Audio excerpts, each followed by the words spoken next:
수원이 오르면 달려갈 거야. 무조건 달려갈 거야. 짜짜라 짜라 짜라 짠짠짠. 안녕하세요. 재테크왕에 도전하는 미스터 조입니다.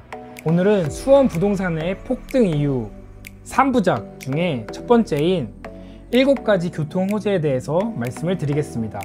바로 본론으로 들어가겠습니다. 첫 번째, 신분당선 연장 예비 타당성 통과. 지난 1월 15일이었죠? 2006년부터 진행된 해당 신분당선 사업은 1단계 정자에서 광교, 2단계 광교에서 호매실로 이어지는 철도 노선으로 예산 계획에 맞게 2014년 그리고 2019년 단계별로 착공될 예정이었습니다. 허나 2016년 1단계 착공 후 운행이 되고 나서 2단계, 즉 광교에서 호매실로 연결되는 이 노선이 진행이 되었어야 됐지만 수익성 추가 검토로 인해 진행이 되지 않았습니다. 하지만 수원시의 사업 진행 의지를 담아 지속적으로 시도를 한 결과 결국 예비타당성 조사 통과를 하게 되었습니다. 이에 2023년 착공 예정인 이 노선이 완공이 되면 수원 호매실부터 강남까지 약 50분이면 도달할 수 있는 노선이 될 것입니다. 이것은 추후 수원시의 가치를 한층 올려주는 큰 가치를 지니고 있다고 볼 수 있습니다. 두 번째, 수인선 연장 8월 개통입니다. 수인선 복선은 수원역에서 인천까지 이르는 약 53km의 긴 노선입니다. 현재는 해당 사업의 2단계인 한양대 앞 역에서부터 오이도까지 기존 안산선 4호선과 공유하고 있었습니다. 현재는 3단계로 수원과 한양대 앞 역까지 연결되는 공사가 진행 중이며 현재 올해 8월에 개통이 예정되어 있습니다.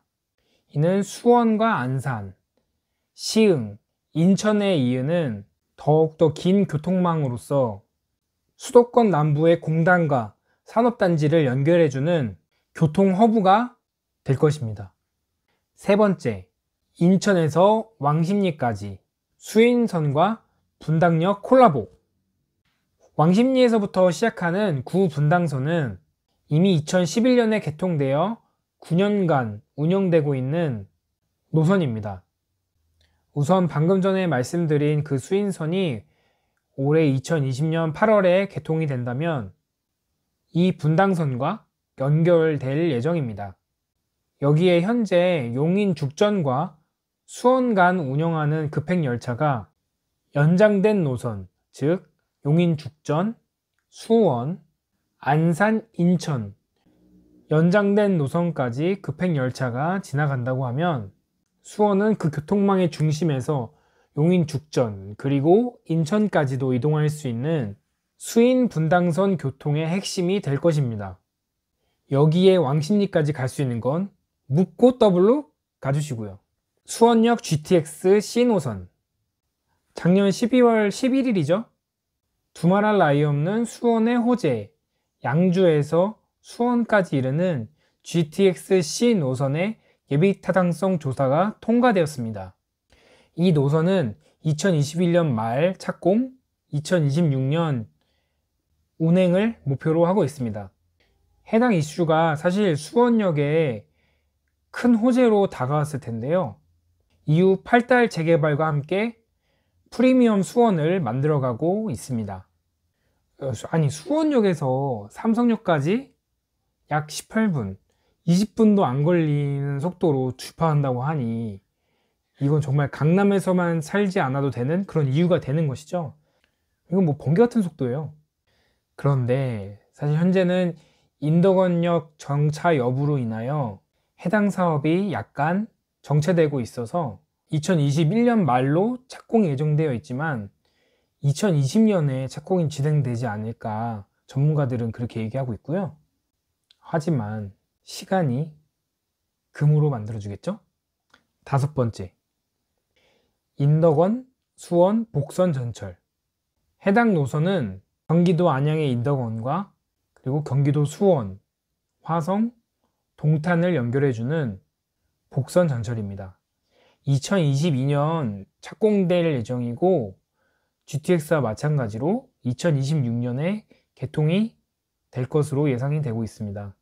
현재 인덕원은 광역버스와 철도 등이 지나가는 수도권 이남의 서울 남쪽이면서 그리고 수도권과 서울을 연결해주는 그런 교통의 요지로 점점 탈바꿈하고 있습니다. 앞으로 5년 정도 후면 월곶 판교선, 인덕원 수원선, GTX 신호선 관천선 급행, 안양 성남 고속도로 등이 확충될 것으로 예상이 되고 있고요. 이건 뭐 그런 과천 쪽을 연결해주는 정말 교통의 어벤져스라고 볼 수 있는데 여기에 수원이 연결된다는 것이죠. 6번째, 도시철도 수원 1호선. 초기에는 해당 사업이 진행이 되려고 하다가 결국에는 이 예산 때문에 멈췄었어요. 그런데 최근에 이게 민간으로 옮겨오면서 다시 사업이 진행됐다고 합니다. 그래서 이제 수원시하고 머리를 맞대고 고민을 했다고 해요. 그래서 수원시에서 수립한 교통정책을 반영하면서 경제성이 있다고 검토가 된 것이죠. 삼성전자가 지속적으로 수원과 그리고 그 용인, 기흥 이 중심으로 발달을 하면서 내부의 곳곳을 연결해주는 수원의 도시철도가 확충이 된다면 앞으로의 수원시는 더욱더 밝아질 것입니다. 7번째, 동탄 도시철도. 경기도시 철도망을 아시나요? 그중 동탄 도시철도 2개 노선이 이에 해당이 됩니다. 망포, 동탄, 오산을 연결해주는 첫 번째 노선과 병점과 이동탄을 연결해주는 두 번째 노선이 예정되어 있습니다. 사실 동탄 도시철도는 아직 지난 1월 행정 절차에 이제 막 돌입해서 기본 계획 단계에 머무르고 있다고 해요. 사실 이렇게 되면 이미 계획되어 있는 착공과 그리고 운행이 계획되어 있는 것조차도 벌써 2022년, 2026년이라고 하는데 앞으로 시간이 많이 소요될 것으로 예상이 되지만 어쨌든 지금 2020년이잖아요. 2030년 내에 이게 만들어져도 수원에 있는 부동산을 10년만 가지고 있어도 이거에 대한 가치를 누릴 수 있다는 거예요. 그러니까 이 호재도 놓치면 안 되는 것이죠. 이렇게 수원 부동산 폭등 이유 중에 첫 번째인 7가지 교통호재에 대해서 알아보았습니다. 다음번에는 풍선 효과와 탄탄한 수요로 인해서 수원시의 집값을 앞에서 끌어주고 밑에서 받쳐주는 데 대해서 말씀을 드릴 텐데요. 이 수원 부동산에 대해서 더 알아보실 분들은 구독, 좋아요 눌러주시고요. 그리고 궁금하신 분들 댓글로 남겨주시면 같이 논의하고 공부하고 그러는 장이 됐으면 좋겠습니다. 그럼 귀한 시간 할애해 주셔서 감사드립니다. 즐거운 하루 되세요.